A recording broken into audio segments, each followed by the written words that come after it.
Welcome back to the fourth episode of the 100 Years' War, aka England and France's never-ending petty drama. We're in the Edwardian phase, from 1337 to 1360, where Edward III rolled into France yelling, "It's mine now," and started throwing hands over the crown.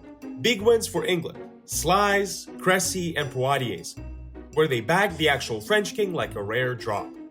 They signed the Treaty of Brittany in 1360, handing England a bunch of land and putting the beef on ice. But let's be real, the peace was fake and everyone knew it. If you're new here, welcome to Chronos History, where we break down the greatest moments in history and turn them into greater stories. Whether you're bored, learning, or somewhere in between, we've got something cooked up for you to keep you entertained. And without further ado, let's jump right into it.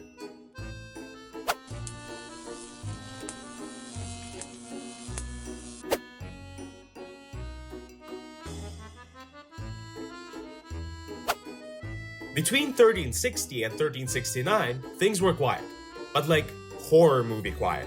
England got Gascony, Guyenne, Calais, etc., and France paid a mega ransom for the kidnapped king. Edward III said he would drop his crown claims.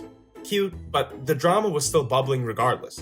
France was recovering from getting absolutely bodied. Their lands were wrecked, their peasants were rioting, and broke soldiers formed chaos gangs called Free Companies. King Charles V came back from the hostage camp and got to work fixing the kingdom with spreadsheets and war reforms.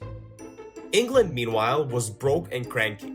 Holding French land was expensive, people were over the war, the Black Prince was sickly, and Edward III was basically running the kingdom from a rocking chair. Locals in France hated their new English landlords. What a big surprise. By 1369, France was itching for revenge, and England was clinging to its old dub. The final straw? France refused to ratify part of the treaty. Time for round 2, I guess. The Caroline phase.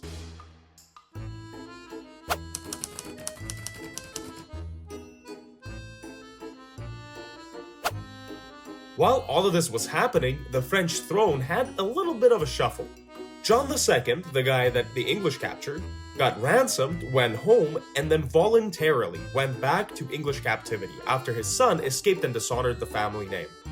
El Bozo. He died in London in 1364. Now enter Charles V the Wise. He wasn't a knight or a hype beast or anything. He was a quiet, chess-playing, book-reading tactician. He rebuilt France like it was SimCity, fixed the army, cleaned up the economy, and prepped for a revenge arc. This wasn't just a new king. It was France going Super Saiyan.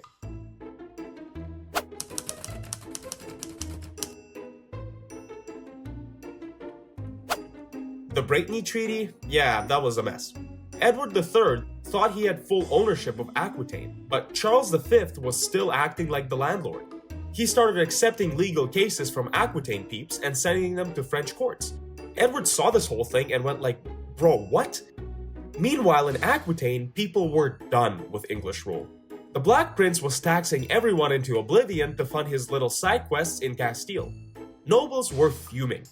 One of them even ran crying to Charles V, who then summoned the Black Prince to Paris like he was about to get sued on Judge Judy. Bold move. Charles V was stacking his deck. He built up his army, fixed the navy, and waited for the right moment. In 1369, he dropped the bomb. Stripped Edward III of the Aquitaine title. Obviously, the English snapped and pulled the "I'm King of France again" card. We're back in battle mode, baby.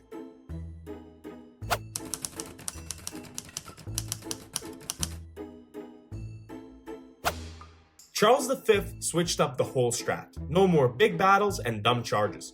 Instead, he went full rat mode. Small raids, sieges, and absolutely no mercy. His general, Bertrand du Guesclin, ran hit and runs all over the country, flipping towns back to Team France and avoiding longbow disasters. France leaned into the legal shade too, accusing England of breaking the treaty, invalidating oaths, and making Charles look like the good guy. And it worked. Towns like La Réole, Saint-Thys, and Bergerac started flipping to France with zero resistance. Charles promised protection, and the English looked more like landlords than rulers. Then came Limoges. The city swapped to France, and the Black Prince, sick and mad, personally led a revenge siege. They won, and then absolutely massacred the place, civilians included. It backfired, however. People were horrified. The PR disaster was real. By 1370, France was winning without even fighting big battles. Charles V proved you don't need chivalry to win a war. Just brains, planning, and a little bit of legal gaslighting. The Caroline phase was in full swing, and France was finally turning the tide.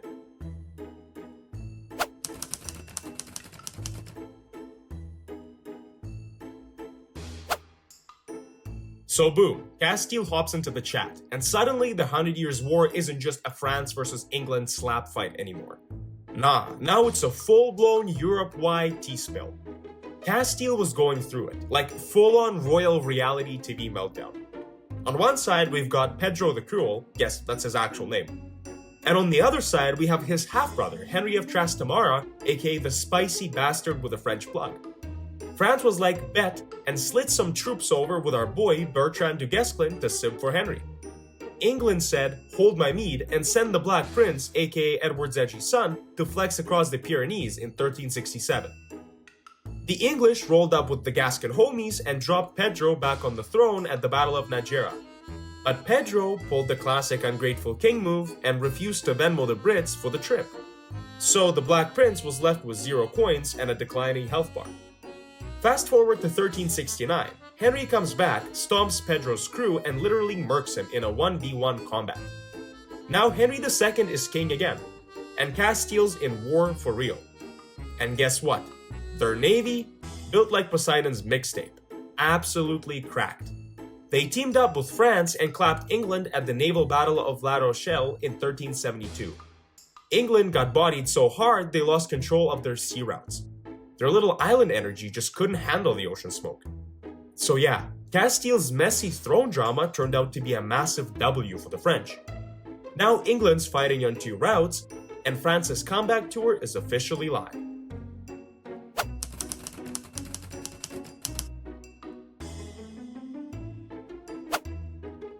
After that watery beatdown at La Rochelle, France hit the grind set. Charles V was not here for flashy duels or main character syndrome. Man went full stealth mode, attrition. He skipped boss battles and went for sieges, raids, and stealing map control 1 square at a time. England's garrisons in southern France started slipping faster than a VPN subscription. Locals were switching sides like they owned France rent.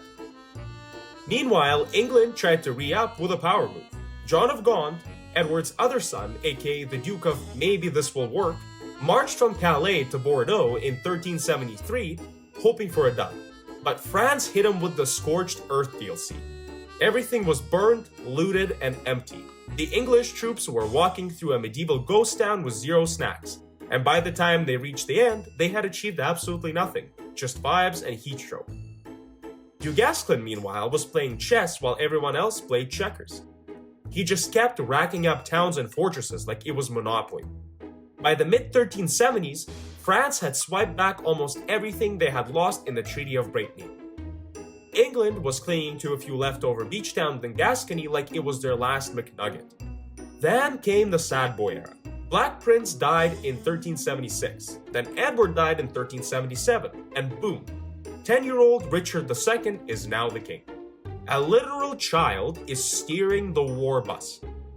However, over in France, Charles V also dies in 1380, leaving behind baby Charles VI. Both countries now have middle schoolers on the throne, so the war vibes just go on cooldown. By the 1380s, things go from chaotic to, okay, let's just chill for a sec. France's reconquest is basically done, England is broke, and everyone else is just too tired of beef. It's not peace, but it's definitely nap time.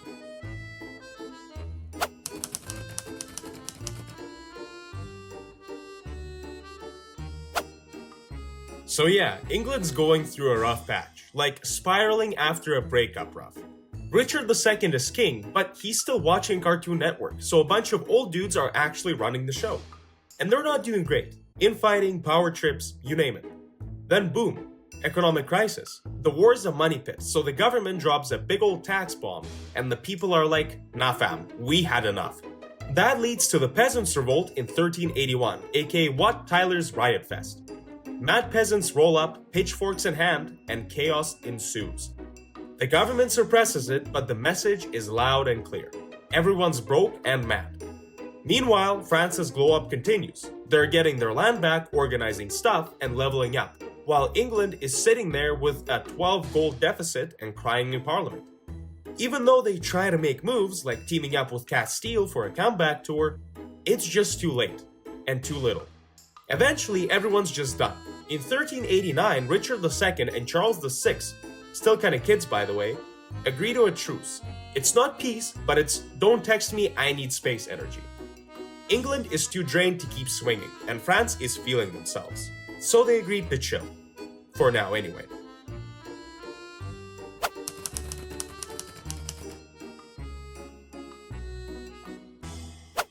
Time for a little comparison, because these two war phases are like completely different seasons of the same trashy Netflix show. Edwardian phase, that was England's golden age of main character moments. Edward III came in hot, claimed the French throne like it was on eBay, and started winning battles like he had cheat codes. Absolute bangers. England's longbowmen were the MVPs, and France was getting ratioed on the battlefield. Treaty of Brittany had England vibing with Gascony, Picardy, and more. But eventually, money got tight, the Black Prince dipped into the grave, and things started unraveling. Now, switch to the Caroline phase, from 1369 to 1389. France said, we're in our healing era. Charles V ripped up the treaty and started playing the long game. No big flash of battles, just slow, painful strategic pressure. Du Guesclin was out there racking up W's, one fortress at a time. Henry of Trastamara joining the squad meant naval domination too. La Rochelle, remember? RIP English Navy. The biggest difference, Edwardian phase was all about big battles and fast gains. Caroline phase was slow burns, tactical finesse, and actual strategy. France didn't need to clap back in one hit. They just drained England until they simply rage quit.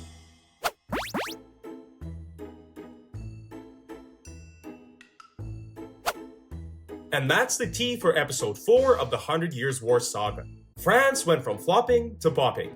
England took a fat L, and now everyone's just quietly plotting their next move. But don't get too comfy, this ain't over yet. Stay tuned for part 5 where things get even messier. More chaos, more kings, and more questionable decisions are coming your way. Don't forget to hit that like button and subscribe for more historical drama. And drop a comment if you think you could rule England better than young Jid Richard II. Thank you for watching, and see you in the next one.